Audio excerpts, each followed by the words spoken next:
আসসালামু আলাইকুম রহমতুল্লাহি বারকাতুহু। যারা বলেন, যারা ভাবেন, যারা বিশ্বাস করেন যে কুরআনের সাথে রাজনীতির কোনো সম্পর্ক নাই, আসলে কথাটা আমি পরে বলবো। এই বিষয়টা আগে যে কথাটা বলতে চাই সে কথাটি হচ্ছে, যারা বলেন যে কুরআনের সাথে রাজনীতির কোনো সম্পর্ক নাই, তাদের বিষয় সূরা বনী ইসরাইলের ৭১ নম্বর আয়াতে আল্লাহ পাক সুবহানাহু ওয়া তাআলা বলেছেন যে স্মরণ করো সেদিন প্রত্যেক মানুষকে তার নেতাকে সামনে নিয়ে ডাকা হবে। কোন দিন? সে দিনটা হচ্ছে কিয়ামতের মাঠে বা কিয়ামতের ময়দানে বা কিয়ামতের দিন। কিয়ামতের দিন প্রত্যেক মানুষকে তার নেতা, সে যে নেতার অনুসরণ করে সেই মানুষটি চলেছে, সেই মানুষটি বলেছে, সেই মানুষটি সমাজ চালিয়েছে, রাষ্ট্র চালিয়েছে, পরিবার চালিয়েছে, নিজে চলেছে, অন্যকে চালানোর চেষ্টা করেছে, সেই মানুষটির কথা বলা হয়েছে। এখন যারা ভাবেন যে আসলে কোরআনের সাথে রাজনীতির কোনো সম্পর্ক নাই বা ইসলাম দিয়ে রাজনীতির কোনো সম্পর্ক নাই, রাজনীতি একটা জিনিস আলাদা, কোরআন বা ইসলাম একটা বিষয় আলাদা। একটা বিষয় তাদেরকে ভাবতে হবে যে আসলে আল্লাহ তাআলা কুরআনুল কারীমটা কেন নাজিল করেছেন? শুধু কি নামাজের জন্য? শুধু কি রোজার জন্য? শুধু কি জাকাতের জন্য? নাকি শুধু পড়লে এক হরফে 10টা থেকে 70টা পর্যন্ত নেকি হবে এই জন্য? কোরআনটা আল্লাহ পাক বলছে ইন্না দীনা ইনদাল্লাহিল ইসলাম। ইসলাম পরিপূর্ণ জীবন ব্যবস্থা।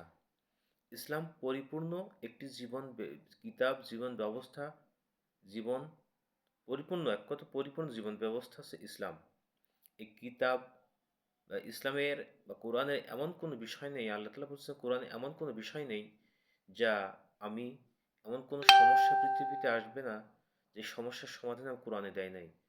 কোরআনে সকল প্রকার সমস্যার সমাধান আল্লাহ তাআলা দিয়েছেন।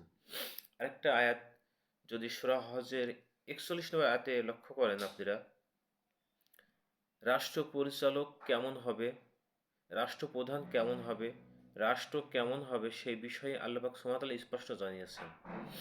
আল্লাহ তাআলা সূরা হজের ৪১ নম্বর আয়াতে বলেছেন, আমি যখন আমার কোনো বান্দাকে বা মুসলমানকে রাষ্ট্র পরিচালনার ক্ষমতা দান করি বা রাষ্ট্র ক্ষমতার দায়ভার দেই, তখন সে প্রথমেই নামাজ প্রতিষ্ঠা করবে। রাষ্ট্র পরিচালনার দায়িত্ব পাইলে সে সারা দেশে নামাজ প্রতিষ্ঠা করবে, জাকাত আদায় করবে, সৎ কাজের আদেশ দিবে, অসৎ কাজ থেকে মানুষকে নিষেধ করবে।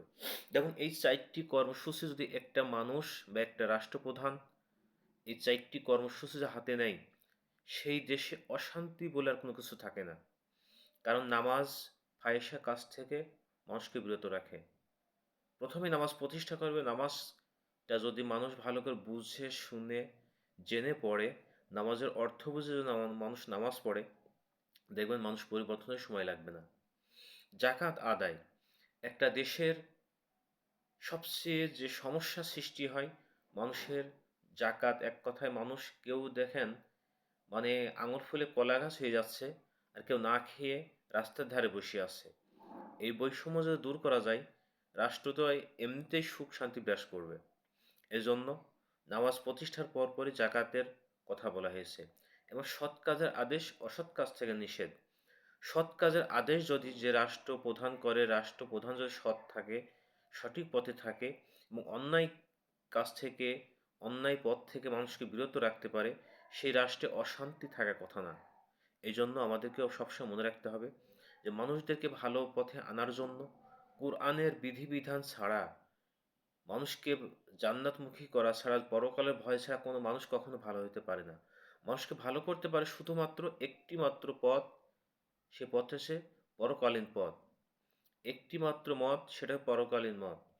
পরকালীন মত মানুষ যদি অনুসরণ করে চলে, সে মানুষ নিজে থেকেই ভালো হয়ে যায়। আর জোর করে যে কাউকে প্রেশার ক্রিয়েট করে ভালো করার চেষ্টা হয়, সে হয়তো ক্ষণস্থায়ী। দুনিয়ার ভয়ে, কোনো ব্যক্তির ভয়ে ভালো হইতে পারে, কিন্তু প্রকৃতপক্ষে ভালো হইতে পারে না। এজন্য মানুষকে ভালো করার জন্য কোরআনের বিধানের বাইরে কখনো কোনো মানুষকে ভালো করা সম্ভব না, ভালো হওয়া সম্ভব না। আজকের মতো এই পর্যন্ত শেষ করছি। আসসালামু আলাইকুম রহমতুল্লাহি ওয়া বারাকাতুহু।